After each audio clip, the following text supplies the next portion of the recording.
One of our big goals this year was sleeping better. We're going to bed earlier, love our bamboo sheets, and upgraded to our new LEESA mattress for cooling comfort. Mrs. Calm was having some back pain, and now that's gone. We sleep deeper and wake up feeling refreshed. From the very first night, you'll feel the difference. LEESA mattresses are meticulously designed and assembled in the US for exceptional quality. Plus, they back it all up with free shipping, easy returns, and a 100-night sleep trial. The great thing about LEESA is that you can choose from super comfortable mattresses tailored to how you sleep without the luxury price tag. Go to leesa.com for 30% off mattresses through July 7th. Plus, get an extra $50 off with promo code CALM exclusively for my listeners. That's LEESA.com, promo code CALM for 30% off mattresses plus an extra $50 off. Let them know after checkout that the Calm Parenting Podcast sent you. Leesa.com, promo code CALM. So here's how two parents chose to inspire their child's curiosity this summer. The parents signed up to learn calculus and Spanish at IXL.com/Kirk to support their kids taking a class over the summer. I love this. You are learning right alongside your child. They can see you wrestling with ideas, being curious, and at times asking them for help. It's awesome modeling for your kids and makes it feel like learning is a family adventure, not just something you make them do. IXL is an award-winning learning platform with an easy-to-navigate layout that uses interactive practice and step-by-step video tutorials that make it perfect for relaxed summer learning. So what class are you going to take this summer? Make an impact on your child's learning. Get IXL now. Calm Parenting Podcast listeners get an exclusive 20% off an IXL membership when you sign up today at IXL.com/Kirk. Visit IXL.com/Kirk to get the most effective learning program at the best price. So do you have kids who struggle to connect with kids their own age, miss social cues, or act silly to get attention, who dominate conversations, get bossy during play dates or with siblings, become possessive with a friend? Do you have a child who gets anxious about going to school or summer camp and would rather isolate? You're not alone. This is very common with our kids, and I want to give you some practical tools to help. So that is what we're going to discuss on today's episode of the Calm Parenting Podcast. Welcome. This is Kirk Martin, founder of Celebrate Calm. You can find us, and we're doing a special Christmas in July sale at celebratecalm.com. We're running this for 10 days, so take advantage of this so you can be ready for this coming school year. It has all of our programs for one low price. It's like 35 hours worth of content to understand your kids inside out. Okay, so let's understand, why do our kids struggle with social skills? Many of your kids have something called asynchronous development. Asynchronous, out of sync. So intellectually, they're kind of up here, a little bit advanced. And that's why they have amazing talks with adults. And they're very good in the adult world. But emotionally, socially, sometimes they're a year or two behind. So you'll notice they're often really good with younger kids. Younger kids are kind of drawn to them and they naturally connect. Some of your kids are really good with animals. But who do they struggle to connect with? Kids their own age. Who do we send our kids to school with for basically the first 20 years of their life? Only kids their own age. And that's very arbitrary. It is very unnatural. It doesn't happen after you graduate from school. None of you work for a company or at a company where it's only 37-year-olds. This makes it really tough for our kids. The good news is we're not raising our kids to be kids. You're raising them to be successful in the adult world, which is where they will spend most of their lives. Still, it's hard to watch your child struggle with peers and feel left out. Number two, your kids are going to miss social cues. One reason is because our kids are such deep thinkers. They're often kind of wandering around daydreaming and thinking about advanced concepts.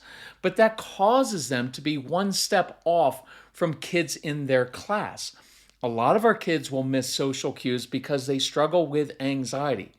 Well, if I have anxiety, I'm going to be very internally focused because I'm just trying to hold everything together. And I'm so worried about doing everything just right that I can't relax and look outside of myself. I've felt that as a grown up in different situations. And like when I say kind of dumb things to people, and it's like, oh, I didn't really hear. I was just trying to get through that situation. And so your kids can become a little bit awkward, and that's pretty normal. Number three, some of your kids are fiercely independent. They don't want to do group projects or collaborate. Teachers will send home notes about that. Disregard their concern. Your kids are usually independent, entrepreneurial types who want to pursue their own passions and ideas with a single minded focus. And we need people like that. So please don't worry. Look, I don't like collaborating with others. Mrs. Calm loves it. In grad school, she'd meet with other students, solicit and share ideas, work together on projects. In college, I basically told other kids I would do the group project by myself because I was actually a very good writer, and I would guarantee them a good grade if I didn't have to suffer through endless meetings with them. Plus, I didn't want my grade pinned to someone else's incompetence. Number four, most of your kids don't excel in traditional team sports, no matter how much dad or mom pushes. Well, that's a common way to connect with other kids, but our kids tend to prefer more independent activities like rock climbing, ballet, martial arts, gymnastics. And those things also meet sensory needs, which is interesting. How many of you have kids who would be much happier down the street talking to a 65-year-old guy about electromagnetic currents rather than kicking a ball around with a kid his own age? Number five, we've talked about this before, how our kids often feel like things are out of their control. So they will control people and situations. Sometimes they will dominate a play date and boss their friend around. And you'll notice they dominate conversations. It's not that they're intentionally being jerks. Some kids have auditory processing issues and or anxiety. By the way, it's why I struggle with that. I don't like ordering through a drive-through because I don't always hear it the right way.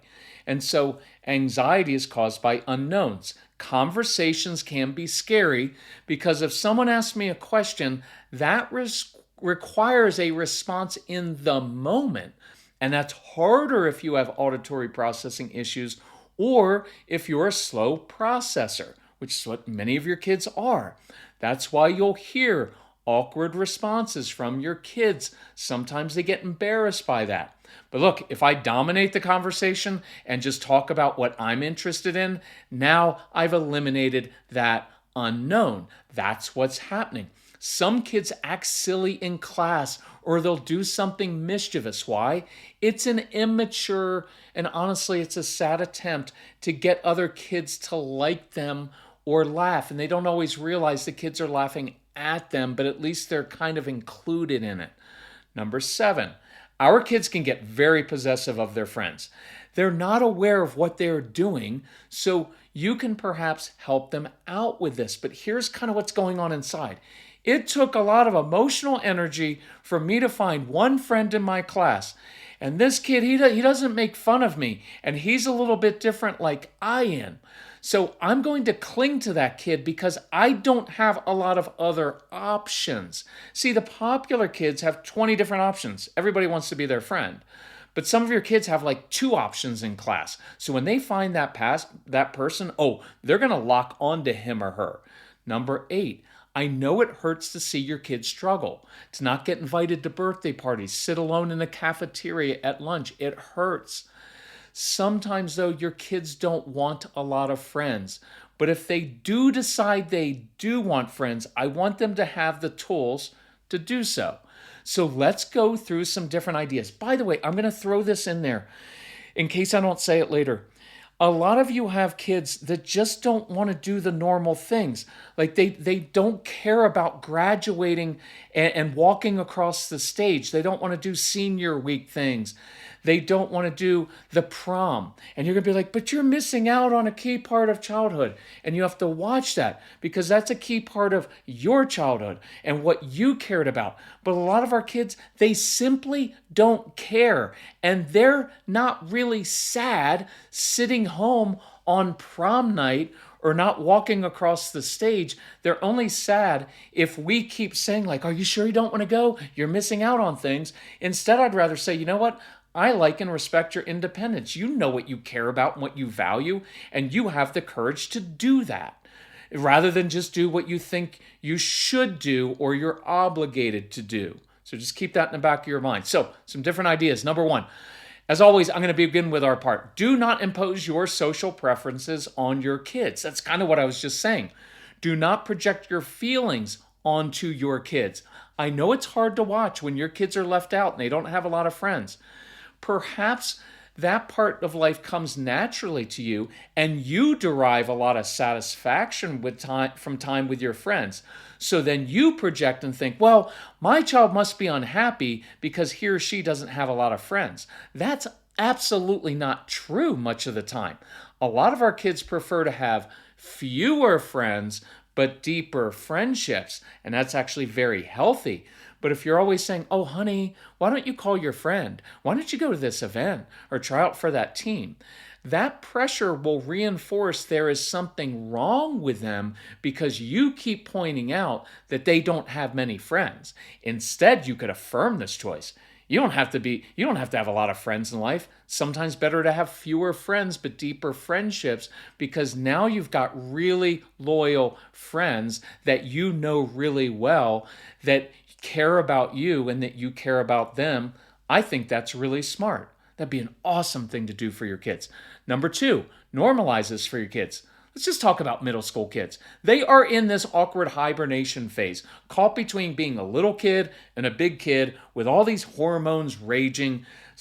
The social scene with Instagram, everything else is hard, so normalize it. Of course you would want to be by yourself a little more now. This is one of the hardest stages of your life. So take your time as you figure out this new social landscape. You're going to be just fine. Now, here's a sample conversation you can have with your kids. Of course you don't want to hang out with kids your own age. They talk about stuff you're not interested in. That's kind of boring. And they're always one-upping each other and they're immature. And that makes sense that you wouldn't want to hang out with them. But you know what I do know about you? You're an old soul. And so it makes sense to me that you'd rather be around older people. Why? Because you're really curious and you love to learn. And those are such fantastic qualities. And with older people, you can have great talks and learn from their wisdom and experience. Plus, older people are settled. They're not trying to impress anyone. That's actually really mature of you to make that choice. Can you imagine how reassuring this would feel for a kid who's always felt left out, right? Like that he's never really fit in and it's felt like, oh, I should be like someone else. And now to know it's smart and mature of him to do that and he or she is going to be okay. Here's another one. Of course you prefer hanging out with younger kids. They look up to you and respect you. And that's a great gift because there are a lot of good, satisfying jobs that draw on that passion. Being a teacher, an occupational therapist, owning a martial arts studio. You can help kids in lots of ways. Same with animals. You walk into that veterinarian's office and those animals actually calm down in your presence. You have a gift. You could be a veterinarian. We could actually begin volunteering to help rescued animals. See, you can begin affirming the good traits that they have to counter that stigma that they tend to carry with them. Eating disorders can drastically change a child's behavior and mood, and it can be scary as a parent watching your child become more angry or withdrawal while struggling with weight loss, dieting, extreme picky eating. These changes are not your kid's fault. It's the eating disorder. The good news is that eating disorder recovery is possible, and the sooner you get help, the better outcome your child will have. That's why I'm excited to introduce you to Equip. Equip is a fully virtual eating disorder treatment program that provides you with evidence-based care so your child can heal at home. Each Equip family has access to a dedicated team of eating disorder experts that include a therapist, dietitian, medical provider, and mentors with lived experience. Equip providers have deep experience treating young people with all kinds of eating disorders, including lesser-known diagnoses like ARFID. Equip has no wait list and is covered by most major insurance plans. If you're concerned about your child's relationship with food, don't wait to get an expert's advice. Visit equip.health/calm for a free consultation with Equip. That's equip.health/calm. So I bet your family's like ours. During summer, life gets so busy, we don't always have time to grocery shop or cook. Thanks to HUNGRYROOT, we shop on our own schedule and make healthy home-cooked meals in about 15 minutes. HUNGRYROOT eliminates the indecision, the last-minute runs to the store, or settling for expensive carryout, and replaces that with healthy, delicious meals that even your picky kids will love. And they only take minutes to prepare, leaving more time to enjoy your kids. Last night, we devoured the chicken curry bowl with stir-fried veggies. Boom! Delicious meal, 13 minutes of prep time, no waste, simple cleanup, more stress-free family time. We love HUNGRYROOT. So go to hungryroot.com/calm and use code CALM to get 40% off your first box, plus get a free item in every box for life. That's hungryroot.com/calm, code CALM to get 40% off your first box and a free item for life. hungryroot.com/calm, code CALM. Number 3, if you are at all like your kids, it would be really reassuring for them to hear you say, hey, I have to go to these corporate get-togethers after work and have small talk. I hate those things. I struggle walking into big groups. So here's what I do. I go to one of these events and I pick off one person. You know why? Because I'm really comfortable and good talking one-on-one with people. But in a group, I feel awkward. It feels kind of overwhelming. I mix up conversations and voices. I kind of get lost and feel left out. But when I pick off one person that I have a common interest with, oh man, I really enjoy that conversation. So now you've just normalized that not everybody is supposed to be good at walking into a group and having good conversations. I taught my son this strategy as well. I would go, this is what I would do. I would go to an after work event that I didn't want to go to. I would make sure I would show my face so my boss would see me there. I'd ask a couple questions in the group. Then I'd slowly remove myself, go to the bathroom and sneak out. I showed up, I made my presence known, but then I left. I'm normalizing this and giving some tools how to handle that. Number 4, parents often ask, well, should I enroll my child in a social skills group? Look, I don't have a firm opinion. There are some good ones and some that just aren't so good. I'd ask around with friends. My hesitation is that once again, your child will feel like he or she is being fixed, that there's something wrong with him or her. And the truth is your child may not ever be really great at it, and that's okay. Just be careful with this. And this is coming from someone who was voted shyest boy in my high school class. And I just be very cautious with those things because we need to fix that trait. Sometimes there's nothing to fix. It's who they are, and we need to give them some tools so they can just navigate that. Okay, number 5. When your kids are younger, host short play dates in your home. Keep it short. Get a success. And I'll show you how in number 6. Show your kids exactly how to forge good friendships. Instead of saying, hey, you guys run along and play in your room, which really means, hey, go dominate and boss your potential friend around, do this instead. Hey guys, I could really use your help for a few minutes. I was going to bake some cookies for the seniors at the retirement center. Could you come help me out? And I used to do this with Casey and his friend Aaron. They'd help me with a special project in the garage. Well, now you can model how to have healthy two-way conversations. And the formula we taught all the kids who came to our camps was one, you always ask questions of other people. It gets the focus off of you having to answer questions, and people like talking about themselves. It makes them feel important. And then you ask questions to find common interests that you may have, because that's how friendships are formed, right? You and I do that. Our kids are on the same team or in the same class, or you meet at an exercise class or group event and you become friends because you have a common interest. So while you're baking cookies or doing whatever project, you can begin asking questions of your child's friend, modeling how to do that for your child so he gets to hear it in action. You can compliment your child's friend. Also, so they learn how to do that, you ask questions, you find a common interest. Number 7, over the summer, see if you can find a friend who will attend the same school as your child will. Then you can hopefully arrange for them to walk to school or be driven to school together. So if that means a couple days a week, you have to go out of your way and pick up their friend at their house and take them to school together, or the friend does that for you, it's really helpful to walk into school next to someone else I know.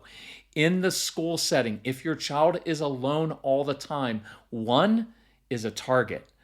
At least if your child's at the locker or walking through the hallway, sitting in the cafeteria with one other kid, it helps. Number 8, people watch. We did this with kids all the time in our camps. Observe people, get a snack, go to a park, go to a playground. I used to do this with Casey on business trips, like in a hotel lobby. We would just observe and judge. We would just observe people. You know what I'm saying? And your kids tend to be pretty good at pattern recognition. So we would talk about it. Hey, what do you think is happening with those two people? Why do you think they're arguing? Do you notice anything different? Well, that guy's kind of a close talker. He's up in the other guy's space. Well, how do you think it makes the other person feel? Do you think you ever do that? Because some of your kids are close talkers. Observing and watching other people interact can be really powerful because your kids, again, they get to see it in action.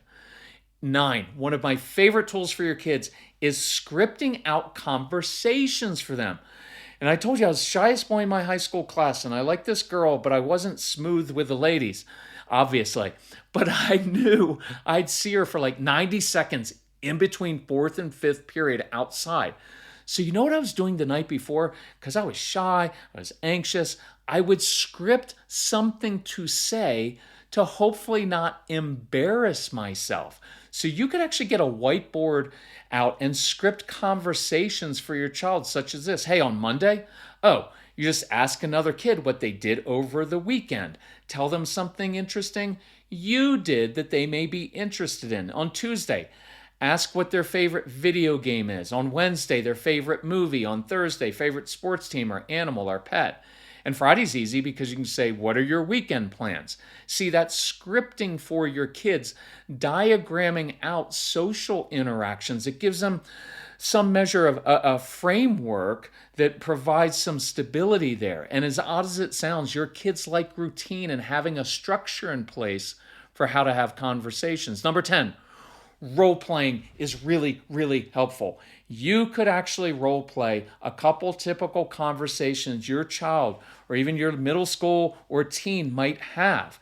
And you can let them know, hey, I do this in the business world. Like I script out and plan if I'm meeting a new client.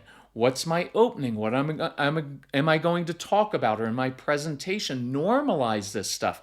We do all these things in the real world. It's that we forget to teach our kids to do it. Number 11, teach your kids to observe and comment on the obvious. So I was at the gym today and a guy had a cast on his leg. That's an easy one. Out here where we live, it's usually a skiing or a mountain biking accident. So that's easy. Hey, how long's your PT going to take? You know, what happened? So now I get to have a conversation. That's why old guys, we talk about the weather, about sports. Part of the reason that especially last year I wore the Yankees hat on hikes, Besides the fact that it gets a lot of derision on our Instagram videos, it's a conversation starter on hikes. Everybody has an opinion on the Yankees. They either hate them or love them. So teach your kids to observe classmates. What logo or sports team or movie character or entertainers are on their backpack, their sweatshirt. That's an easy conversation starter. Number 12, the most important social skills tool is confidence. A confident kid who feels good about himself or herself will relate more easily and naturally with others. They won't have to control others. They'll be more gracious and flexible. So keep building your child's confidence. Listen to the June 18th episode for more details. I did a whole six different ways to build confidence over the summer. I want your kids using their natural gifts and passions, being mentored by encouraging adults, feeling positive about who they are. I also want them to understand how their brains work so that you can work with their nature. If you have our programs, go through them and listen first to the ADHD University one, because I did a ton of very, very practical, but it's long. I can't fit in a podcast on building social skills and helping your kids with executive function, all the things in school. And thanks to Heather from San Antonio, Texas. She was bold. She asked us to run a special sale because she missed the Mother's Day sale. And we didn't run the Christmas and July sale last summer. So we're thrilled to bring it back for 10 days. CelebrateCalm.com. Thank you for listening to the podcast. I know I can't get to everything, but I try to give you enough very practical things that you can work on some of these things this week or over the summer. So when your child goes back to school in the fall, they feel more comfortable. In fact, I would go if I could. I'd take them to the school. We talked about this with anxiety. Walk the halls a little bit. Let them plan out. When I go to my locker, this is what I'm going to do. That scripting thing, man, it is really helpful. So thanks for sharing the podcast. Thanks for making the time to listen. I will see you on Instagram and Facebook and TikTok. I'm more active on Instagram, but I so appreciate all the feedback we get and appreciate you taking the time. All right. Love you all. You're awesome parents. Bye.